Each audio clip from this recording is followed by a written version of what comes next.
In this video, let's talk about 4 things that you should know as a home seller, especially if your house is on the market right now and it's not selling, or if you're thinking about selling in the near future. Hey, welcome back to my channel. This is Shawn the Realty guy from Portland, Oregon. The first thing is if your house is super unique, it takes more time to sell. You need to understand that. If you have a cookie cutter, first time home buyer home, it's all about the neighborhood, the competition and the number of buyers. And a lot of times the interest rate's gonna change that based on the market and everything. But if you have a very unique property, I wanna say, and the higher the price with uniqueness, it's going to take longer time to find the right buyer. If you're talking about $3 million or $5 million house in Portland, Oregon, there are only a handful of buyers who can afford that kind of home, and to expose your listing to those buyers will take time and skills, in my opinion.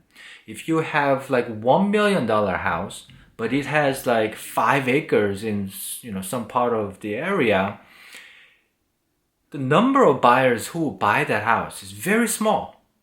And on top of that, if that property is going to be most likely financed, it's even tougher.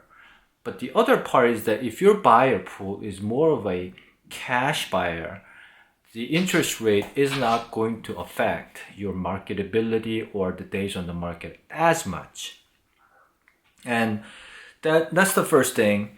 And the second part, I just brought it up, which is the mortgage rate determines certain sector of the market very heavily.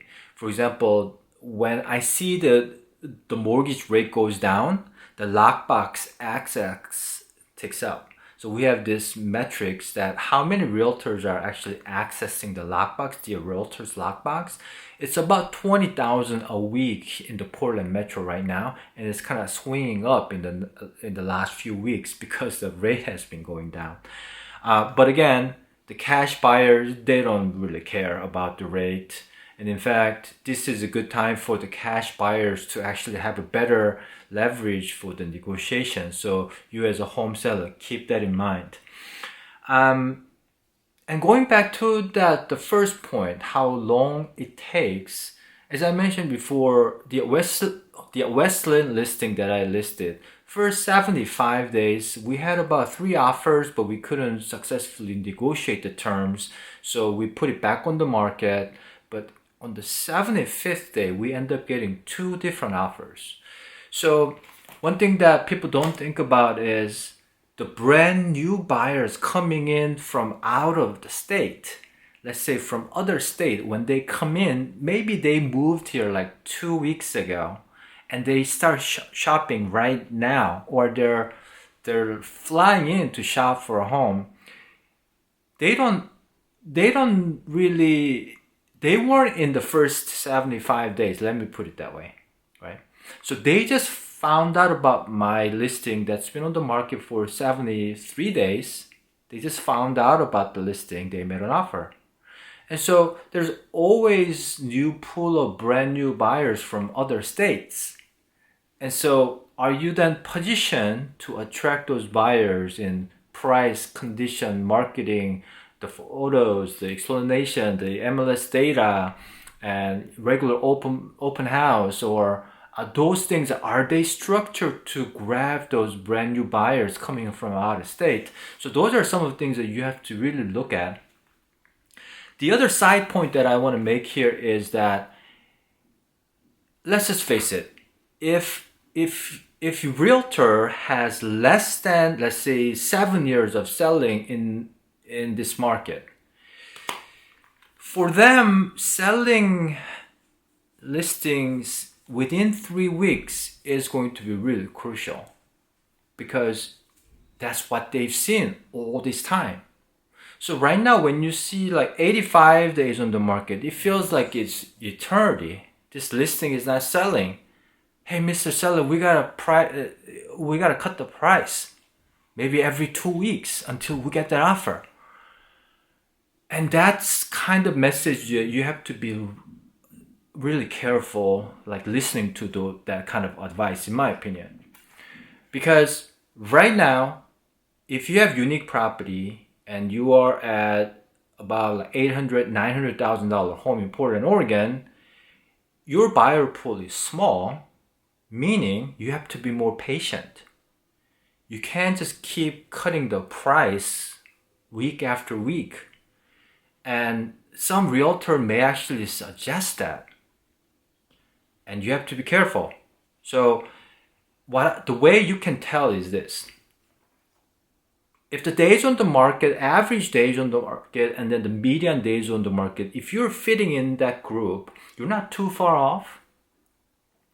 And as long as you're getting like one showing like every week or so in the current market, in 2021 market, I would say I want to see at least like three showings per week. But if you're seeing one showing a week and you're sitting at like $900,000 home, you're still getting the showings. That's a good sign. Now, if you're not getting showings for the last, let's say, 3 weeks, and you're in the $900,000 home, you may have to tweak something. I can't tell you exactly what, because I don't know what exact problem you have, but you need to adjust it so that you can get buyers into the door. That's the main goal. That's the main goal of the listing agent's job. So, but then again, you can kind of zoom out to, if your house is $2.5 million in banks, now that's a different story. You may not get any showings in the last 2 weeks, but that's okay. As long as you're getting some inquiries, as long as some agents are calling and asking questions, that means those buyers are seeing your listings. But if you're not getting any of that for like, even for a $5 million home, if you're not getting anything for like 2 months, you got to change something. If you have $1 million home, you're not getting anything for the last, I want to say 2 weeks. That's when you want to do something, changing the marketing, changing the dropping price in small increment is better not to do, in my opinion. Or doing more open houses, or doing different kind of social media marketing to attract those eyeballs. So again, you have to know the whole picture, but then you're not a professional, so it's kind of tough one for me to explain it in every variables. But just try to learn about the days on the market, how much activities we're getting. And one other thing is that if you get certain feedback, can you fix that? Such as, like, let's say, smell in the house. I think to a certain degree, yes, you can fix it. Because I as a Korean American, I end up dealing with the kimchi smell in the house. If my listing, or if I'm representing buyer, kimchi smell is such that it's really hard to remove, but it can be done. And so if, let's say, previous buyers or agents said that your listing kind of stinks in the house, it smells like a dead raccoon, you got to do something about it, and you can do something about it. And so can you fix those things? And so you need to adjust those things as you're getting feedback. And one of the things is that right now, as I mentioned, the mortgage rate affects the number of showings, the lockbox access. But then you also have to know, is my home is for like older generation with a cash offer? Then the rate doesn't matter. You just have the right feature for the older generation with the cash. They're going to make offers if it's the right fit. Are you positioned to attract those buyers? That's the key question. And so I think I kind of like all combined those 4 items into the more unique. You need to be more patient. You need to be positioned to attract those buyers. If house is for the older generation, the rate really doesn't matter. If house is for first-time home buyer, rate really matters.